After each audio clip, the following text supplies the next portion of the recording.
Kia ora and welcome to the Silly Kiwi Millennial podcast. We are back, the second edition of 2018. It's your boy, the South Auckland Scotty, and I'm here with Big Cons, kicking back, living life to the fullest in the big Dutch Netherlands.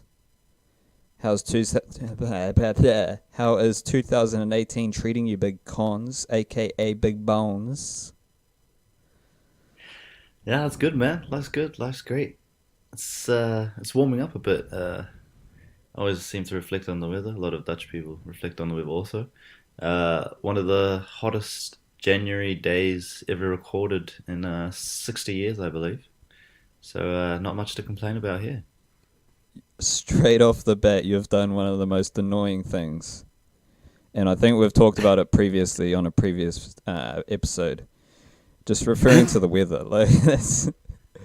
It's such... Bro, it's a real Dutch thing to do though. Like people just always talk about the weather. Like everyone just has a consensus to just complain about the weather all the time.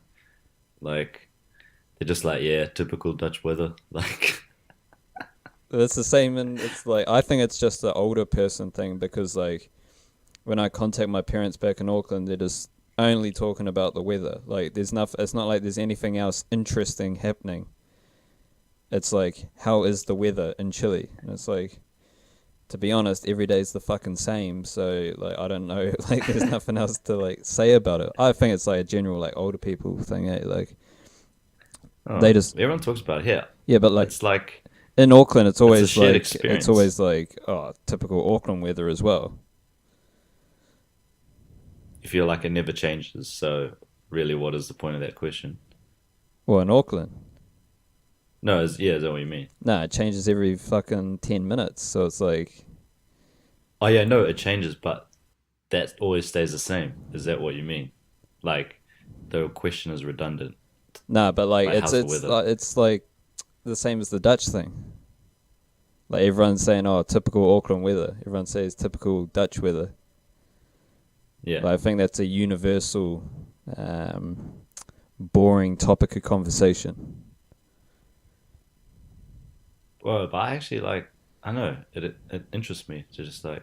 It's just like something that everyone, like, regardless of your interest or your beliefs or cultural background, and everything, the weather is something that everyone can talk about. Like even some people think it's a like waste of time. It's a conversation filler. Like it's a shared experience that it doesn't matter if you're rich, you're poor, you're black, you're white, whatever. The weather is always the weather. It's a pretty constant thing. Yeah, you're making a fair argument. Fair argument. I agree. And like I'm someone who, um, we're gonna talk a bit about religion and spirituality in today's episode, and I had a realization in the past weeks that, um, I view the sun. The sun is a spiritual entity, and so I can't I can't poo poo the importance of weather when I'm also like highly. I feel like I'm highly in tune with the sun and the moon. Like that's just as important as a weather conversation. So I don't know. I'm in a weird place where the dynamic of the conversation about the weather has no interest to me. Yet as you said, like it's a shared experience. So we all share in the same experience. So you could tell a lot about someone's disposition on life because we're all experiencing the same thing. But then how are you perceiving the same thing? So there's definitely an importance and value in that, but not the simple "how's the weather?"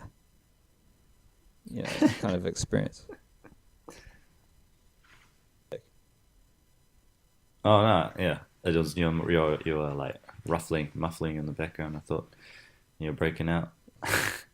um, well, it's kind of like when people are like, "How are you?" and they don't really care how you are, or like, "How you doing?"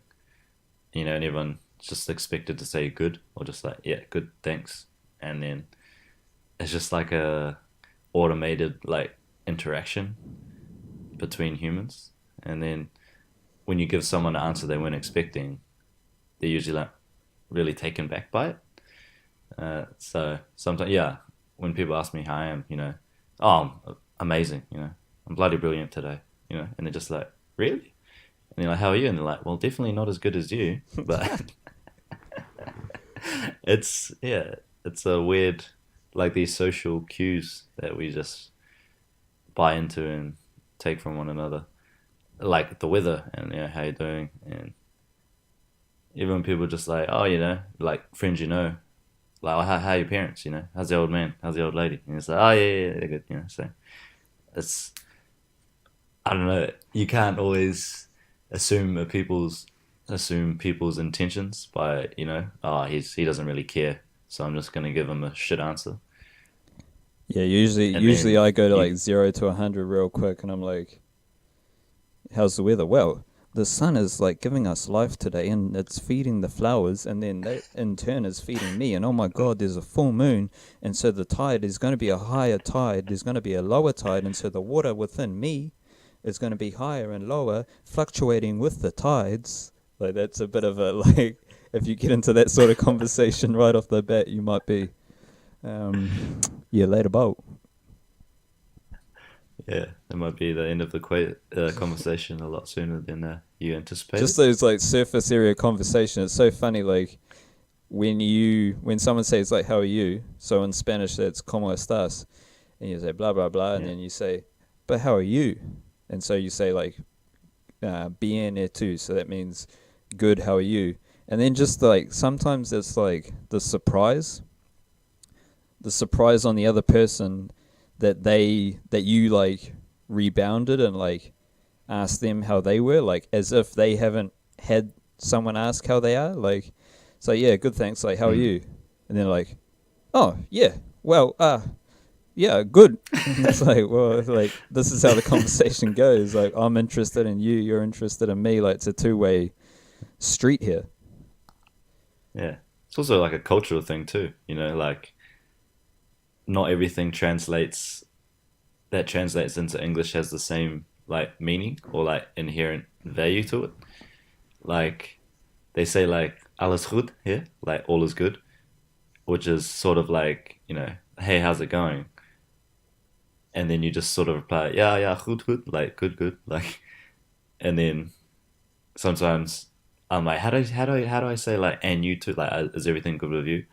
And then sometimes they're just like, they don't really know like what the proper way to reply is. They usually just say like, yeah, yeah, good, and then or and you, like, and then just like good, good, like, but like that's the interaction in a different language. We're saying like, That oh, sorry, the E2 like directly translates to and you, but in English we mhm. don't say like, yeah, good, bro, and you.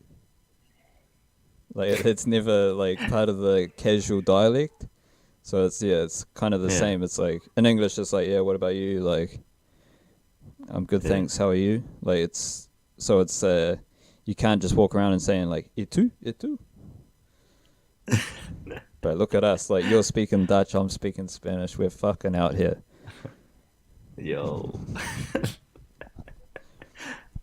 So we will talk about some spiritual things, some religion things, and that's um, kind of this idea for me started a lot from watching Game of Thrones and just noting how religion and spirituality plays a large role in the story and the interactions in Game of Thrones, and then how that can be translated into our, like, obviously George R. R. Martin has written Game of Thrones with experiences and influences from, real life, historical wars, Lord of the Rings, blah blah blah, all sorts of different things. I think you can draw some parallels to everyday life um, that we are out here living, and especially as we like move into a more conscious sort of time.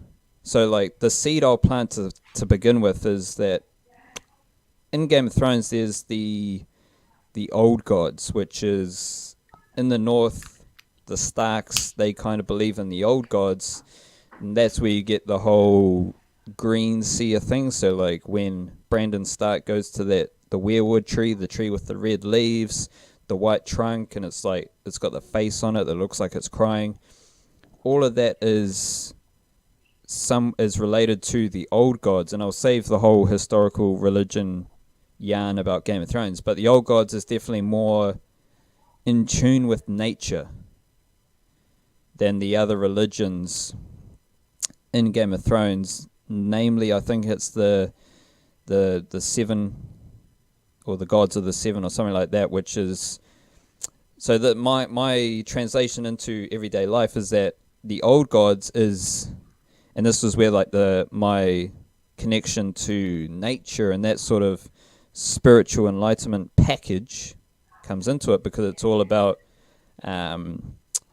the connection between humans and nature. So the wisdom is in the trees sort of idea. Like that's a very simple way of putting it. The wisdom is in the trees, the wisdom is in the nature, because people come and go, but the natural elements of the world remain. So that's where they can pass down information, they can share experiences.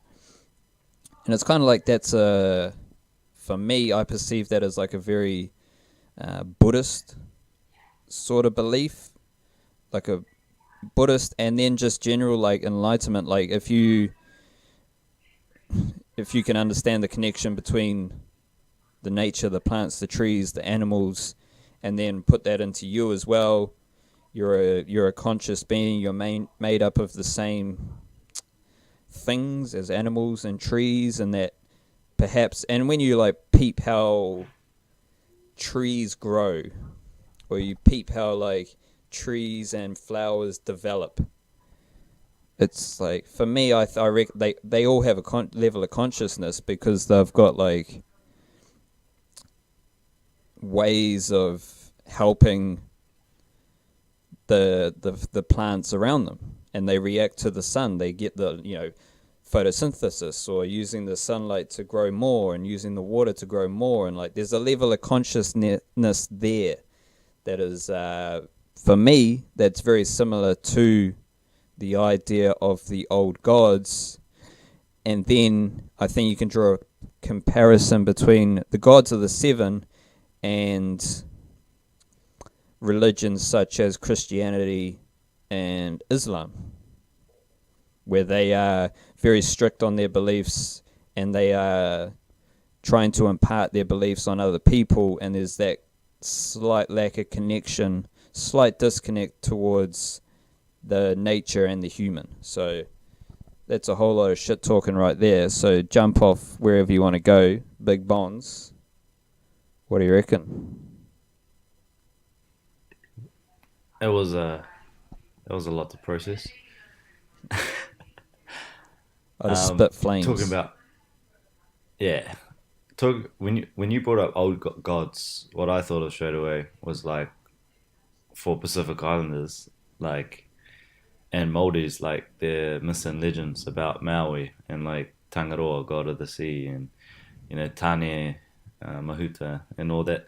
Those myths and legends, which are more recognized as myths and legends nowadays, rather than an actual god or religion. Whereas the missionaries that came to the islands in New Zealand, who brought Christianity, that was absorbed as like a real event rather than just stories. We had scriptures and written recordings of stuff, and for some reason that made it more authentic than just stories passed down through generations about how the world was created and controlled by these gods, and then you just come with a written version and be like, nah, this is the real God, because it's here in writing. So it's a confusing, not confusing. It's like it's a complex argument about spirituality and religion, and Oh man, it's something that I can't, religion wise, I don't feel super comfortable talking about because I haven't really gone to church, or my mum was raised as a Mormon and my dad was raised as a Catholic. But by the time I was born, neither of them went to church, and so I didn't go to church either. So yeah, it's what are you trying to get across with this? That what about it? What about it? It's What about it? obviously like starting from there, you get pretty introspective like pretty quick. It's like I made that insight, and then it's like, well, how does that apply to me? And so that was kind of the Mm, ultimate discussion point, was um, how me and you, view the spiritual realm in 2018 as young millennials, because I think a lot of people may have experiences, and like, it's not an argument, it's not saying obviously there is no way you can say what's right or wrong, there's no way you can say mm, and that the whole point of saying that this is right and this is wrong, this is better than that, that defeats the whole purpose. But I think the discussion of what are your spiritual beliefs, and if you have any, and how you apply them in a world like, let me put it this way, like, it's 2018 and we're moving into a very we're moving into the future. We are in the future. We are in the time of flying cars and all that shit. Like, we are like, by now we should have had all this technology, and we do have all this technology, and we're, that sort of aspect of life is only increasing every day. But my spiritual beliefs feel very ancient. Like, they don't feel like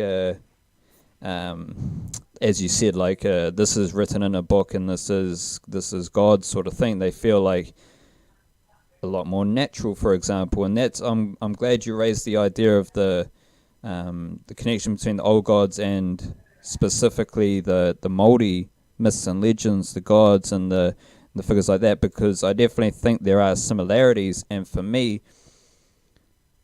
a lot of my spirituality as a full-blooded Pākehā man, living, born and raised in Aotearoa, stems a lot from whatever connection I feel to, like, whatever spiritual connection I feel to, like, Aotearoa, like, as a land mass. Like, for me, I love Aotearoa because there's like a actual tangible, like, spiritual connection to the land. Like, that's a very kind of mythical way of looking at it. But from there, you dig deeper into the Maori beliefs and stuff like that, and you start to learn that, mountains are gods. Like, mountains are protectors. Water is sacred, land is sacred, trees are sacred.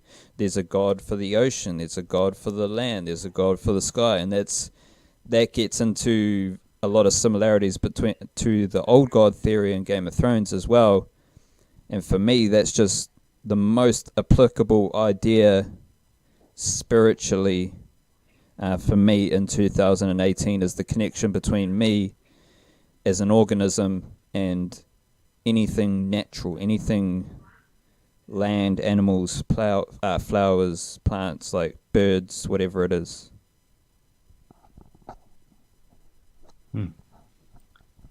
Yeah, it's quite interesting you say that. Like, mine is more, my spirituality is more just like feelings, but not really.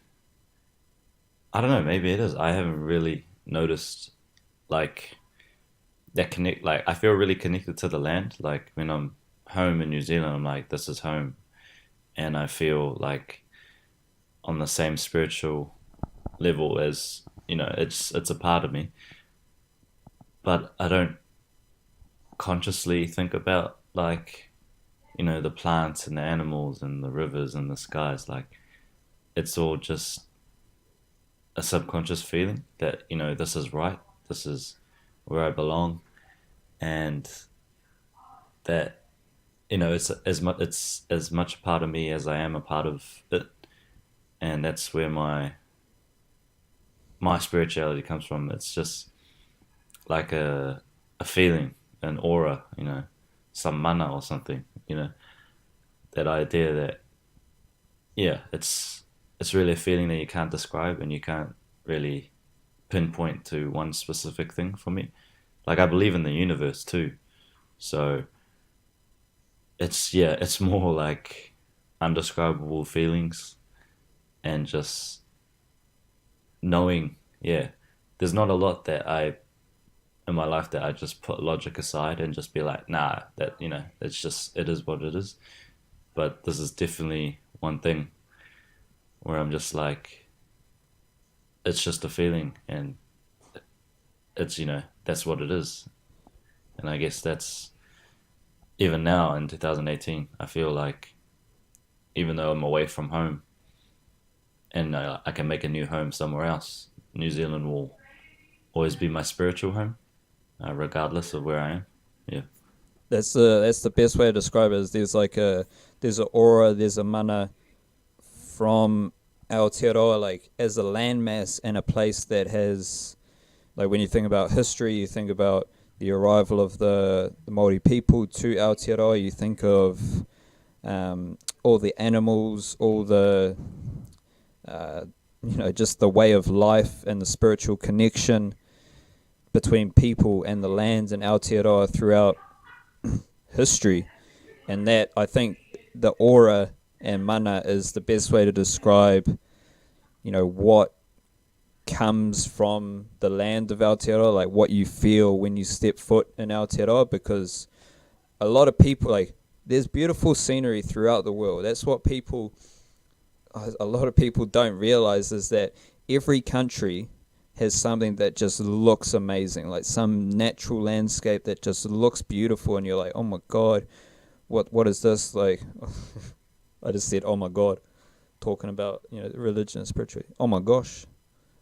I'll say, oh my God, I don't give a fuck. But, like, there's beautiful landscapes throughout the world, but there's just something about when you, even for tourists, and then as a Kiwi as well, like when you see that stuff in Aotearoa, it's like, wow, like I actually feel something. Like when I'm looking at that waterfall, I actually feel something. When I look across that airy lake and look at the mountains in the background and how it's structured, and just, whatever you feel, whatever connection you feel to the landscape, for me, it's a different thing, because you can actually feel it. Like it's, again, a tangible thing. And of course you have to bring up the powers of the universe, and that's another, I don't think, like, that doesn't fit into the natural sort of box, but I think it's equally as important. And like what we're effectively discussing here is religion and spirituality, and they are just ways of explaining something that no one can explain. Like there's not a whole lot of logic applied here. It's all about how you feel. So I think different beliefs about religion is just purely different beliefs on how to go about explaining something that can't really be explained.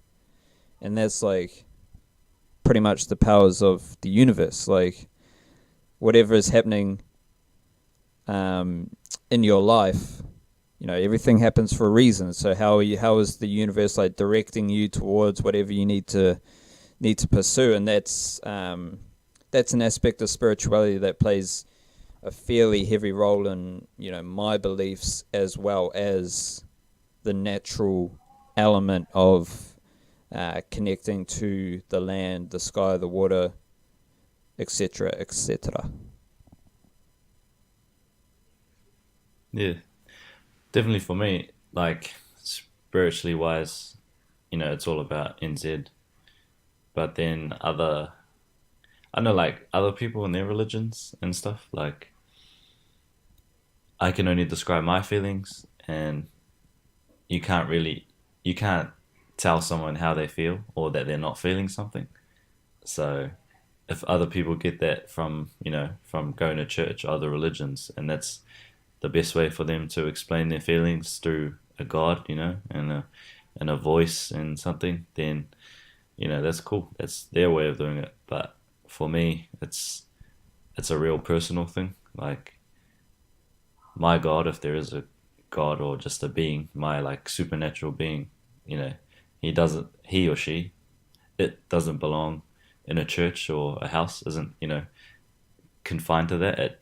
It's everywhere, it's in the land, it's in the water, it's in the sky, it's all around me. So I don't feel like I need that assurance from church to make it genuine for me, because I believe it regardless of where I am. It's learning about there's a YouTube channel that like outlines like historical battles, um, and a lot of them are based on religion. And obviously, it's kind of well known that a lot of the wars and battles and violence and throughout history is, I would say, like 80% of it is based around religion, mainly like Christianity and Islam. And like you can, I think, well, even in the modern time, like right now, it's effectively what is happening. You've still got like leaders who are spreading their beliefs, their kind of dictatorship beliefs, but a lot of the violence in the world is based around, based on religious beliefs. And I, like on some Illuminati shit, you think like, oh, they've been like, um, they're planting these religious beliefs in areas throughout the world to start these wars and sell more weapons and, fight for oil and blah, blah, blah. But then when you understand the historical context and understand that, Christianity and Islam have been fighting against each other for pretty much ever since they began as religions, you understand that that's just how it is. And it's, based on the idea of imparting your religion on someone else. And whatever your religion is, I think that's the strangest thing about religion.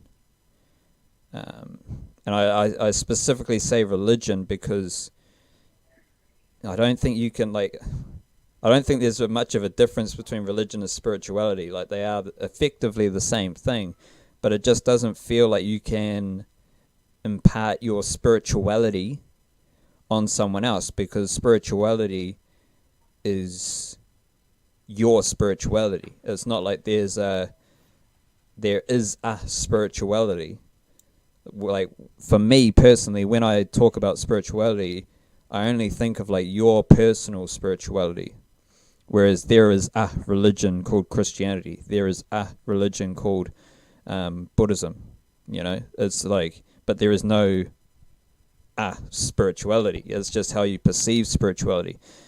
So when you impart your religion on someone else, you're going to have problems, like, because you're imparting a set of rules, a set of beliefs on someone who naturally, like completely normally, as part of being a human, perhaps they might disagree with you. And like in society, in general life, like if someone disagrees with you, that's no reason to kill them or to fight them or to impart any sort of violence on them just because someone disagrees with you. So when you take that into a religion context, just because someone has different beliefs to you, that's no reason to get violent or, kill someone. So it's a very weird thing when people start to impart their religion on other people, because whatever your religion is, we should all be open to whatever beliefs you have. And that's your spirituality. Like, I can't begrudge you for your spiritual path because I am not you. You are not me. You didn't grow up in Aotearoa and have the experiences that I had in Aotearoa to come to this point where I have my specific spiritual beliefs. And I didn't grow up like you, where you experienced a set of events or lived in a society that led you to be who you are. Like, I am not Sonny Bill Williams. I didn't go through what Sonny Bill Williams went through to lead him to become a Muslim. So I am empathetic, I am open, and I am accepting of him being an individual and reaching that point where he chose his spiritual path.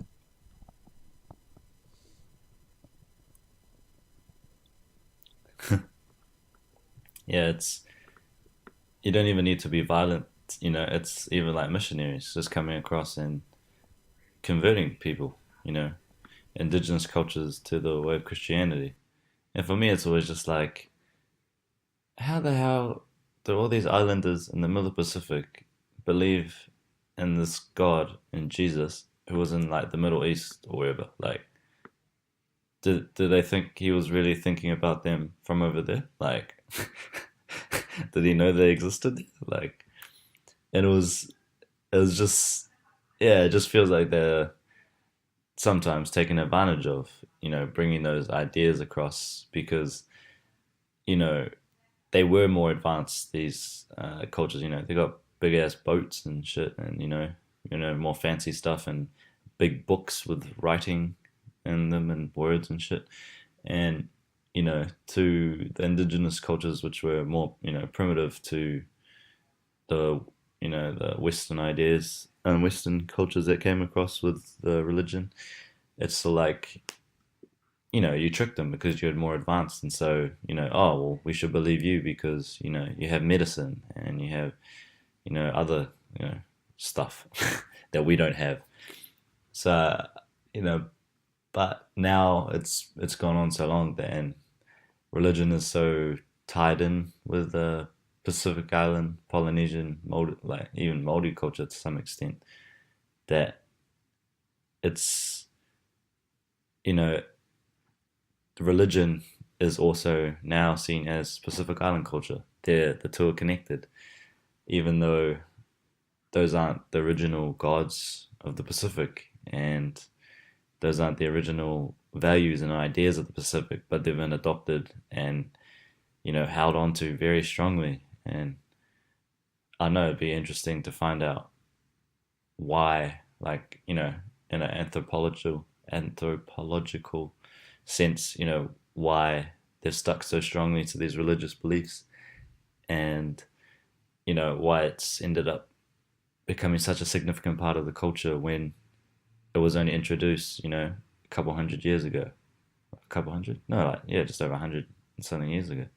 It's a really strange thing if you take a step back, but so many people from birth just accept that going to church and being religious is part of the island culture because it has been now for a while, so they don't know any different. It's strange as a non-church going Pacific Islander.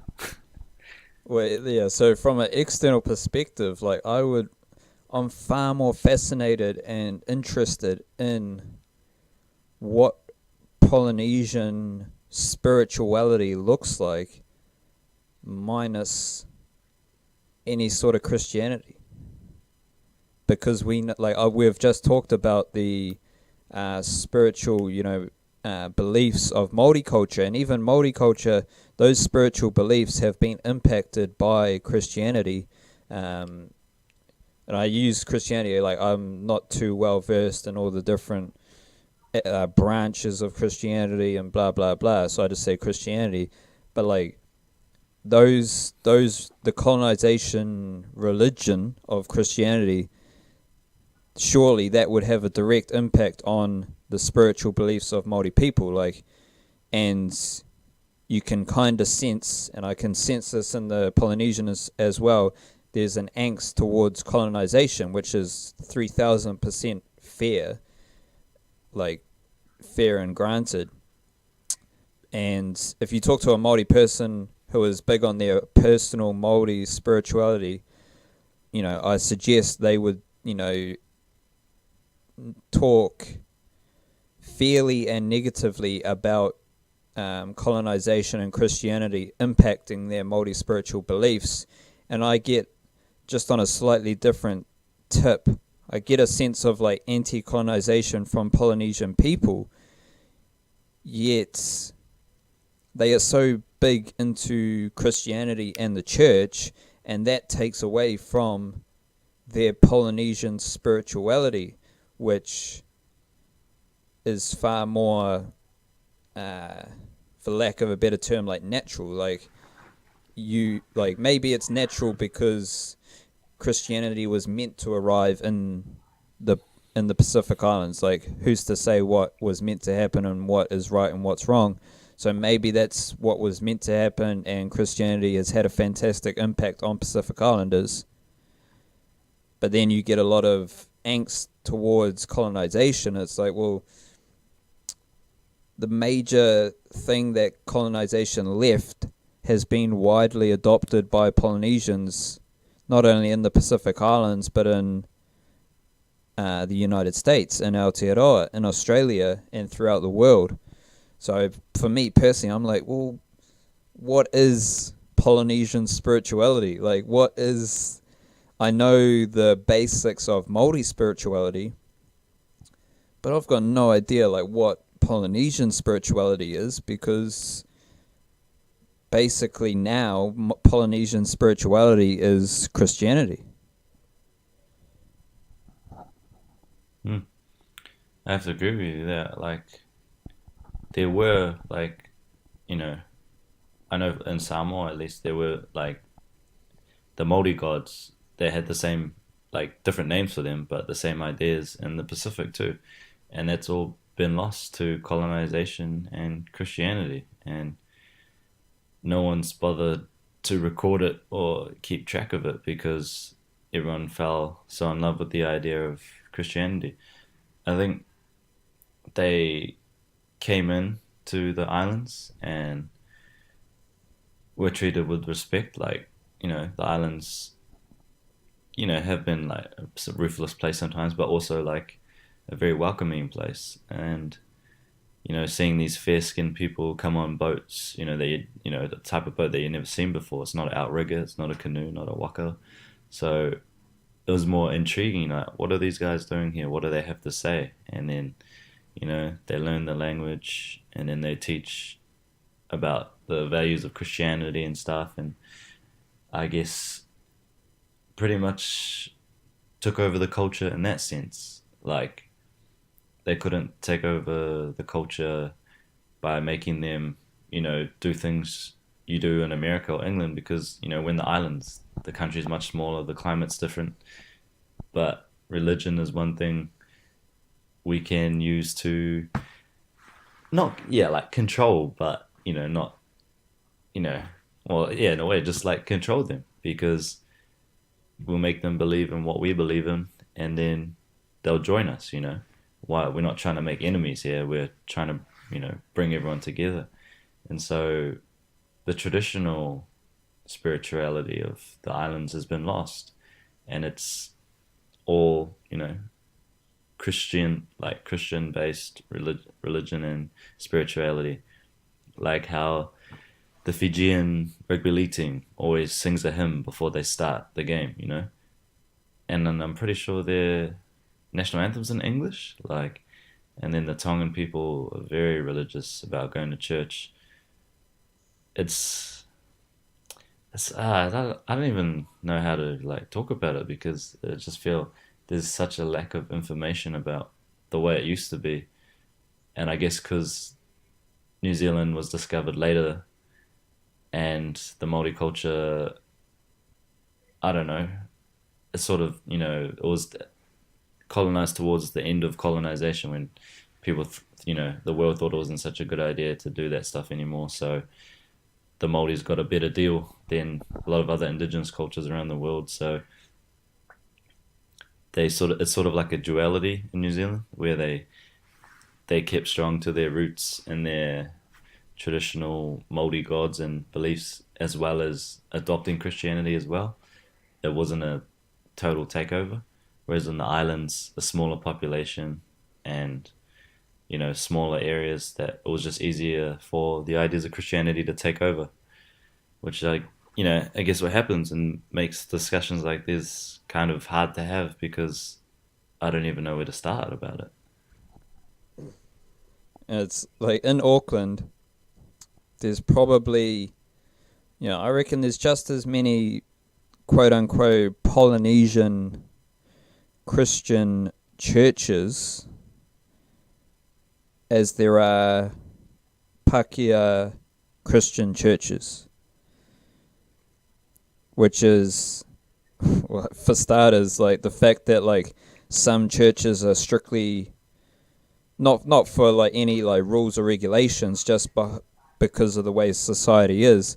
Some churches are strictly Polynesian churches, and some churches are strictly, Pakeha European churches. That's pretty bonkers to start with. Like, I don't know how that situation came to be, but any church that has, one specific culture, even like this is a Samoan church and this is a Tongan church, well, that's a bit weird in itself. Like, wouldn't it just be far more wholesome for all the people of that spiritual belief to go to their church together? Like, the fact that it's in a way, religion has, segregated a lot of these cultures just specifically within Auckland, which is it's a very weird concept to start with. Like, I'm not, that doesn't seem very attractive to me as a all-inclusive, glorious millennial. But from like my completely ignorant perspective, my understanding of Maori culture, Maori spirituality, like that has me so interested in what Polynesian spirituality would look like. And it may just look like the same thing as Maori spirituality because, they share a lot of the same beliefs. They share a lot of the, similar stories that have been passed down through generations that then get changed slightly. So there's like different outcomes or different characters or different messages, but they are effectively very similar stories. So it's like I have this connection to Māori spirituality, the Māori land of Aotearoa, and that just has me like opening the door to Polynesian spirituality, and it's like all I see is Christianity. It's like, well, it's like this makes no sense. This is what I like. This is not what I like. Simply put, this is not what I want to see. I want to see the real deal Holyfield. Like, what's your gods for the ocean? What's your gods for the land? Like, how does that land impact your life? Like, what ceremonies do you have? Like, what traditional ceremonies or rites of passage or cultural beliefs do you have? Even going as far as, do you know what ayahuasca is? Nope. It's like it's all the trend now. It's like a ancient kind of Peruvian, quote unquote, medicine that leads you to like,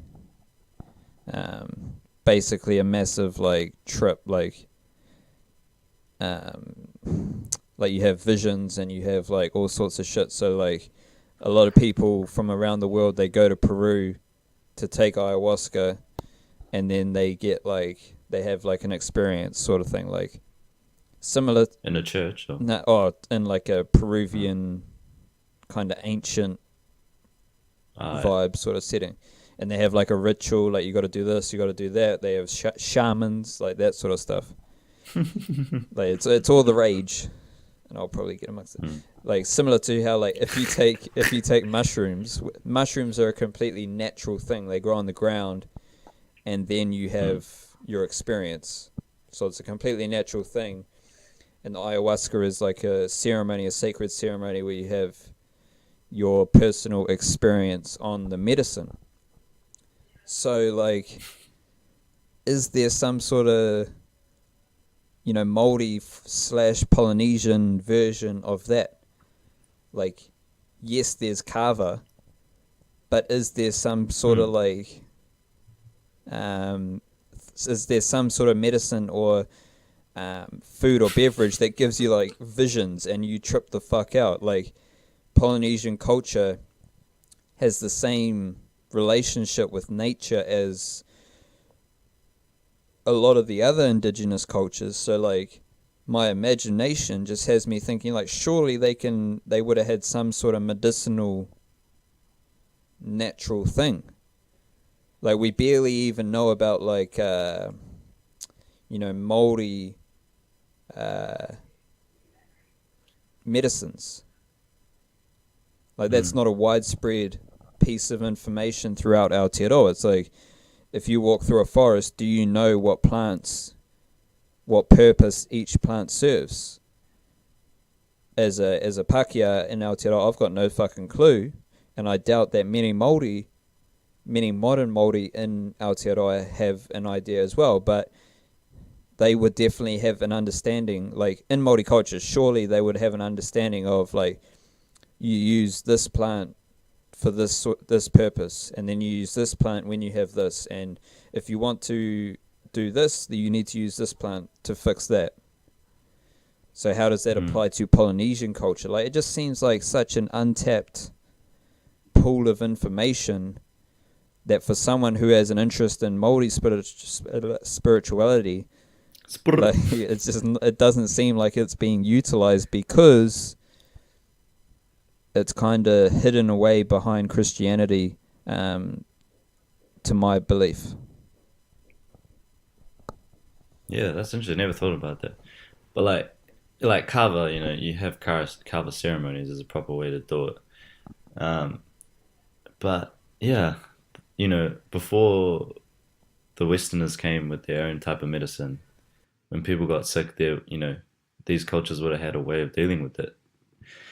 So it's real. It's a big curiosity thing, but also like other like little bits have remained, like cultural like traditions, like the giving of food and like fine mats and stuff for like big occasions, like celebrating stuff, and like the chiefs and the villages remained. And Samoa, I think, one of the only places in the world where the indigenous system works with the political system as well. So if you're a chief of your village, you get to be in parliament as well as a seat. So that's like cool, but to be honest, the prime minister just does what he wants anyway because he's corrupt.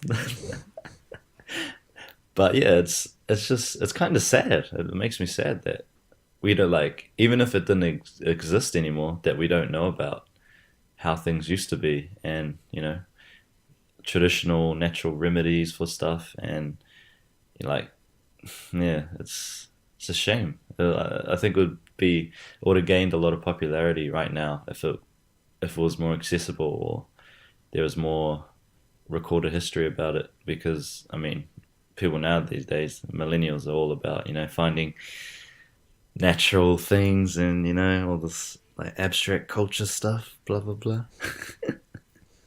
Well, that's specifically why this ayahuasca stuff is like gaining in popularity, because I reckon, and many other people reckon as well, that as a society we're adopting a higher level of consciousness, and we're more enlightened, and we're more open and willing to experience those sorts of things.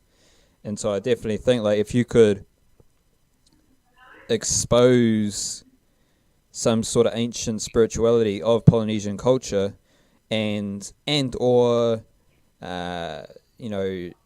highlight the Maori spirituality, I think a lot of people are going to be very open to whatever the results are, because as a society I think we're just so more open-minded and accepting of spiritual beliefs, and I think we're also more open-minded towards beliefs that would have seemed so abstract 10 years ago, 20 years ago, 30 years ago, and 40 years ago, when people were kind of closed-minded. And I think when you look around the world and you see how much violence happens specifically because of religious beliefs, I think there's going to be a gradual shift towards, because people have that itch. like ultimately it's about scratching that itch and finding some sort of reasoning for what cannot be explained. That's effectively simply what everyone is looking for. And I think so many people are going to be looking for that to experience something that impacts their beliefs on what cannot be explained, thou that cannot be explained.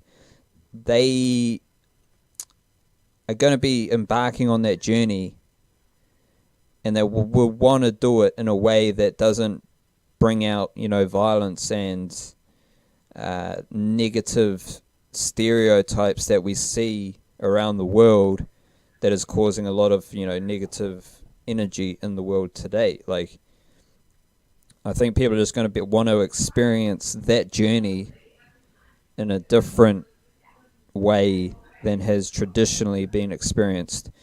And it's like than has traditionally been experienced, but what people are going to experience is they are going to experience the ultimate traditions, because the traditional Maori beliefs is that, you've got sacred mountains, you've got sacred water.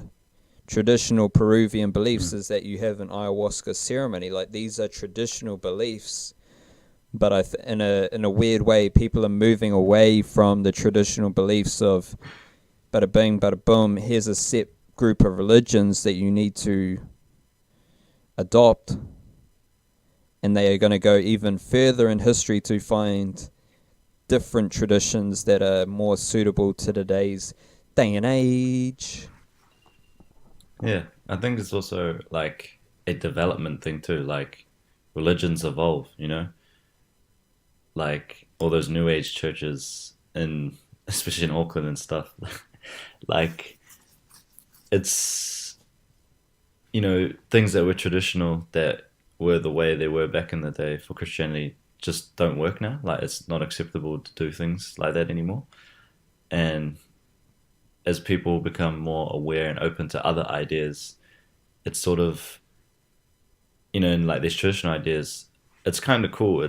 I think it's cool that it's a time where you can sort of, I think like everyone should just make their own religion, and take the parts they value from, whatever beliefs and values and traditions and religious beliefs, and just make your own one.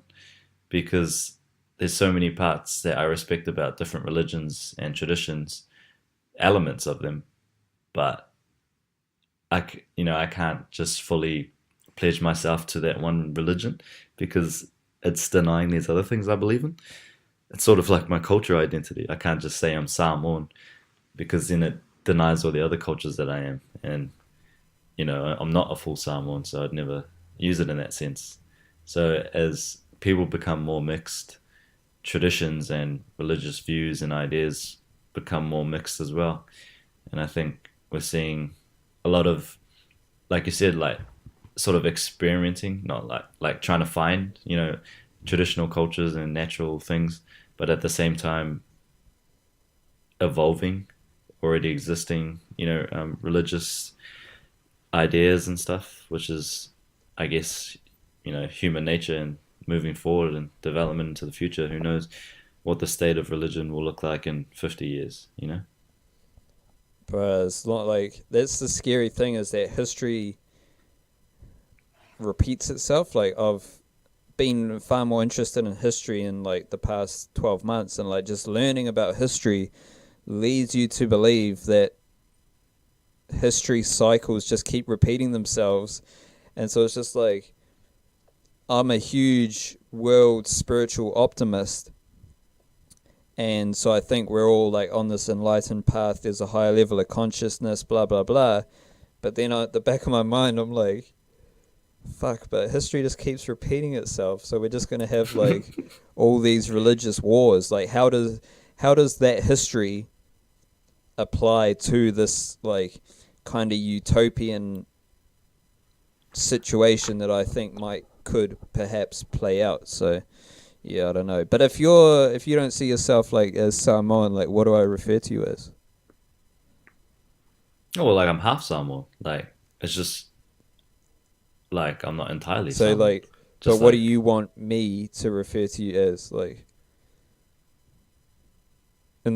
I don't in know. the world of political correctness, yeah, Bro, you might be a it's bit offended if I'm like, yo, this is my Samoan brother, Connie. no Like, like you because might you might, I am Samoan, but it's not all of me. Like so you can refer to me as that, but it's like a personal thing. Like people can refer to me however they feel comfortable, but I know for myself that I am Samoan because of my dad, and I'm proud of it. But to like for myself to explain to other people, I'm not just Samoan, and I'm not like well. First of all, I'm like to be honest, I'm like a New Zealander, like a New Zealand born, half caste Samoan European, like the most simplified way to put it. So, like, I mean, I got a big Samoan flag in my room, man. Like, yeah, we like, can talk because I about was, that in the next one, man.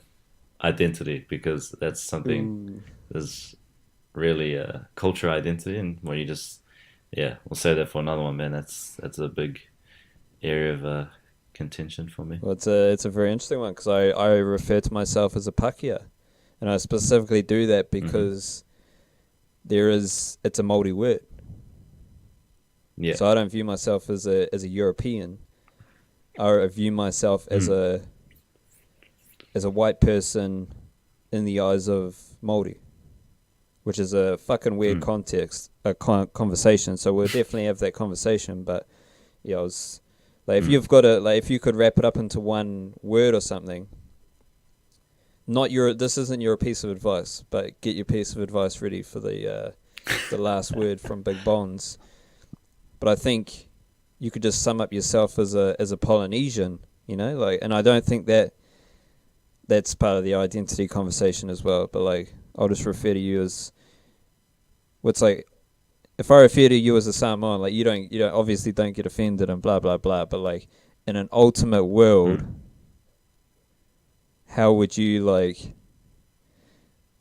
want your like if we had like a very serious discussion as we are having right now, and I'm like, yo, Connor, bro, like, just what do you want me to like call you? Like, what does it mean to you? Yeah. Would you say like Polynesian? Like,